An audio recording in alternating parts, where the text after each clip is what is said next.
ကတ္တဗဖျားရှင်ဟိုကျက်တူကြီးဖျားမှာတရင်တုံးနေတယ်ကြောင်ကြီးတို့လွတ်ထားတယ်သို့တော့တောင်တွေကမန်းလုံးမလို့သူကကျက်တူကြီးကိုဒီလိုတောင်ကိုဖြတ်မပြန်နိုင်အဲ့လိုမြင်အဲ့တော့တောင်ကျော်လေးကိုပတ်ပြန်နေဒီတောင်ကျော်လေးရဲ့ဒီနာလေးမှာကတ္တဗဖျားရှင်တရင်တုံးနေတဲ့အချိန်မှာကျက်တူကြီးဘဝနဲ့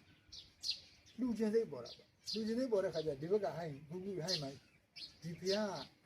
ကဝိမော်ဖျားခေါ်တယ်ဒီဖျားအဲ့ဒီနာလေးကဒီတစ်ပင်ကိုခုပြီးလူခဲ့တာအဲ့ဒီအချိန်မှာဆရာတော်ကြီးဥလောကဒေနာကျက်တူကြီးရဲ့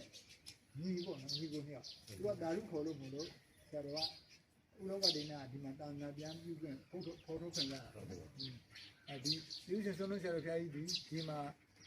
စွန်ဒီဟာရတဲ့ဘက်နဲ့ဟိုနာရထိုင်အောင်မယ်လေအဲ့ကူထဲမှာဟာရတဲ့မဲ့ပြီးတဲ့အချိန်မှာ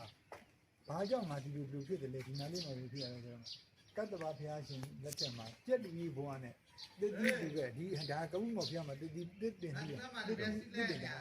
အဲ့မှာအဲ့ဒီတိတင်ခုပြီးပြီးခဲ့လို့မလို့ဘယ်လိုဖြစ်တယ်လို့မြင်တယ်ဟုတ်ပြီဒါဆိုအရဟတမဲ့ကြပြီးတဲ့အချိန်မှာဟိုးဘက်ကတောင်းထိုင်ကုန်ဖျားကတော့ဟုတ်ထိတ်ကတည်းကဟုတ်ကွာတောင်းထိုင်ဆက်ကြဝလာနတ်ပြမာတွေဗီဒီယိုဟတ်စကင်းရဲ့ရုပ်တခါနည်းနည်းပေါ်တယ်လို့နတ်တွေကဒီကြာကြီးတဲ့နေကုန်လုံးနတ်တွေလာပြီးပြောကြတာအရဟတမဲ့ဒီလောကမှာပေါ်သွားတယ်အဲ့ဒါအရဟတမလို့ကိုပေါ်သွားပြီလာဖူးကြလို့စင်ငယ်ဓမ္မစကြာလို့ပေါ့ဟောတယ်မှာလာကြတာကြက်တက်နေတယ်ဒီဆန်ကောင်းတော့ကိုနတ်အစိတ်လောက်ပြန်ပူးထား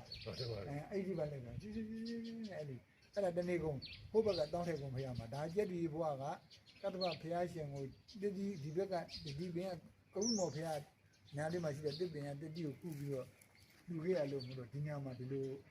အရဟတမဲ့ပြီးတယ်ကိစ္စပြီးတယ်လို့ဉာဏ်နဲ့ပေါ့တမာပပြန်ဝင်လာတာပေါ့နော်ဒီစဘခဏပြန်ဆင်ရင်းပြီးတော့လေအဲ့လိုအဲ့ဒါကတော့ဟုတ်ပြီတော်တယ်ဘုရားဟိုဘက်ကဖျားတွေကိုတိတ်မမှန်ဘူးကလားဖျားခေါ်တယ်နော်ဟိုဘက်ကကျတော့သူစွန်းလုံးကိုပြန်ကြည့်လိုက်တဲ့အခါမှာဒီမရိယဘူတော်တစ်ပါးရှိသေးတယ်အဲ့ဒါဟိုဘက်ကိုနှိုက်ကြည့်တယ်အကိုကြီးရှိတဲ့နေရာကိုနှိုက်ကြည့်တယ်ဆရာတို့ဥလောဘဒေနာလက်ထက်မှာဒါဖြစ်တာဒီလိုဒီဟာကြီးဒီတာမိကဆောက်တယ်အဲ့လိုဒီမှာတော့ပါအရင်တော့ဘာမှမရှိဘူးဦးဇင်းတို့ဒီမှာ၄နှစ်တရင်တော့မှာအရင်ဦးဇင်းတို့တရင်တော့တော့ဒါတဲဟိုဘက်ကကျတိုက်လေးပဲမူလမောင်မော6ဆရာတော်ကတပည့်